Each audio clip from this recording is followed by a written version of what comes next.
Hello, welcome to Action Recaps. Today we will talk about the film named Se7en. Spoilers ahead, watch out and take care. Detective William Somerset is retiring after decades of service and approaching retirement in an unnamed metropolis plagued by rain and urban decay. Before he retires, he is partnered with Detective David Mills, a cocky, young, and short-tempered cop from Springfield who is known for his quick temper. He and Somerset come across each other at the site of a murder while Somerset investigates it. Somerset suggests that they go out for a drink before they begin to talk so that they can get to know one another, but Mills is too eager to get started on the job and isn't impressed with Somerset's effort to mentor him. The two are assigned to the case of a morbidly obese man who was fed spaghetti until his stomach was kicked, causing him to burst open. Somerset investigates the killing while Mills is tasked with investigating prominent defense attorney Eli Gould's murder, with greed scrawled in his blood on the floor. Gould was made to eat a pound of Gould's flesh and then he died. The police chief hands Somerset an evidence box with 3 slices of a plastic-like substance found in the obese man's stomach, which he was forced to eat along with the spaghetti. Somerset arrives at the victim's house and finds 3 groove marks in front of the fridge. The plastic-like slivers fit snugly into them. Knowing that the slivers came from having the refrigerator shifted, Somerset looks behind it. He discovers the word gluttony written on the fridge in grease, as well as a note that includes a Milton's Paradise Lost quotation. Somerset believes that a serial murderer is utilizing the 7 deadly sins as inspiration for his crimes, with 5 more to go. In order to enable the Millses and the Somersets to get along, Mills's wife, Tracy Mills, invites Somerset over for supper. While they dine, a subway train rolls by on the adjacent rail line, causing the structure and all its contents and occupants to shake. They comment that this is why the realtor was so concerned about them seeing the flat as quickly as possible, attempting to conceal the presence of the train. Mills and Somerset conduct a thorough examination of the case evidence from the 2 scenes. Once Tracy has gone to bed, they discover a photo of Gould's wife with blood around her eyes, which they take as proof that she is meant to detect something about the murder scene that no one else would notice. The detectives have Miss Gould look at photographs in a safe house and she notices an upside-down abstract painting, which she brushes powder over. Somerset discovers fingerprints on the wall next to the painting, reading, "Help me," after dusting it off. The fingerprints are run through AFIS the next day, after which they're traced to Victor, a pedophile who had evaded conviction for raping a minor owing to the efforts of his attorney, Eli Gould, the greed victim. Victor, the sloth suspect, is discovered at his home by a police SWAT team and investigators. He's identified as the sloth victim, having been bound to his bed for a year to the day, according to photographs from the scene, one taken each day since he was found. He is, nevertheless, alive and in poor health. His hand was sliced off and propped up on the wall behind the painting to leave prints. Victor is invited to question by Mills and Somerset at a hospital, but the doctor warns that he has chewed off his tongue and his brain is mush from suffering. That evening, Tracy phones Somerset and asks him to meet with her. The next morning, Somerset sees Tracy in a diner, where she explains how miserable she is in the city. Tracy tells the truth of her desire for them to meet. She is pregnant, worried about raising a kid in such an environment, and afraid of telling David.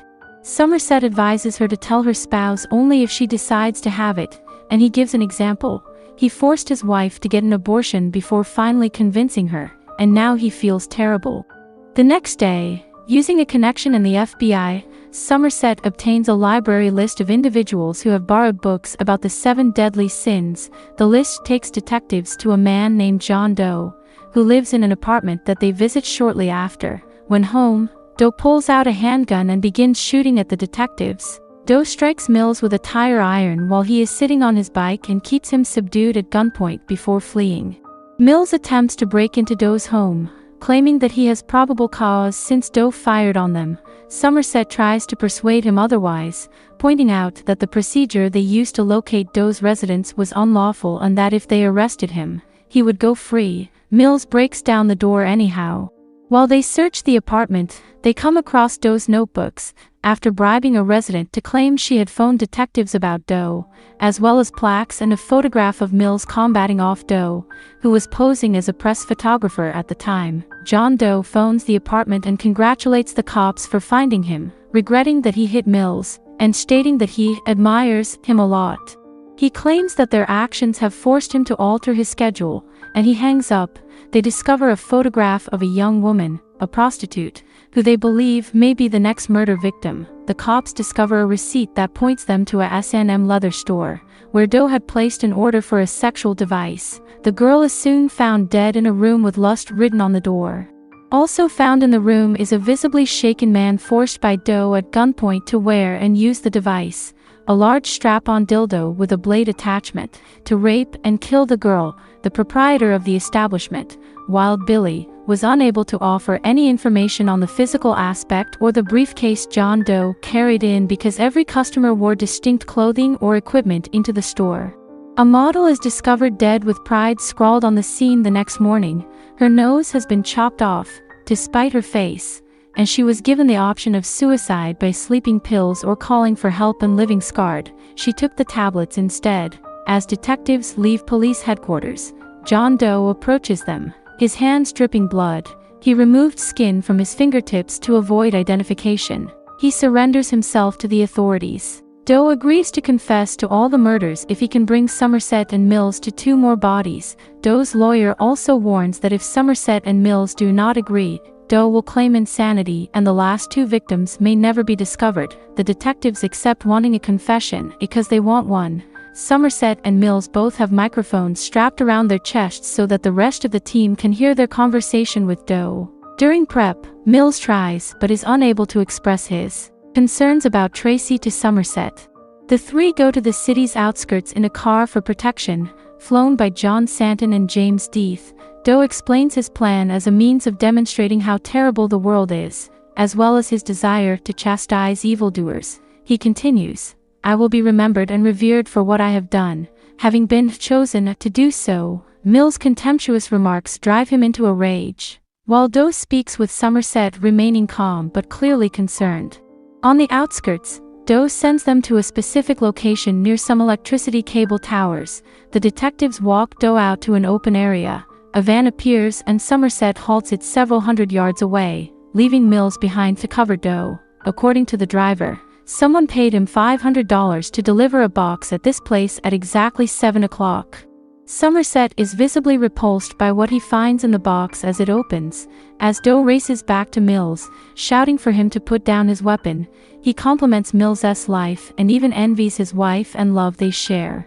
He revealed that he went to Mills' home and attempted to play husband with Tracy that day, but it didn't work out, so he took a souvenir instead, her lovely head. It was Doe's intention that Mills kill him because of his envy towards Mills's simpler existence. He also informs Mills that Tracy was expecting a child and pleaded for her life so she could rear the kid. Despite Somerset's pleas, Mills shoots Doe in the head because he is so devastated by his wife's death and the knowledge that she was pregnant. Mills fires 5 more rounds into Doe's corpse. In executing vengeance on Doe, Mills has become a vessel for wrath, completing his masterpiece. Somerset is powerless to act as a result of this. After a catatonic Mills is taken away, his captain tells Somerset that they'll look after Mills, knowing the jury will condemn him. Whatever he requires, is how Somerset answers. He also informs his superior that he will be around, implying that he would continue to serve on the force. The film concludes with Somerset stating Ernest Hemingway's line, "The world is a beautiful place, and it's worth fighting for." If you enjoy this video, please like it and subscribe to my channel.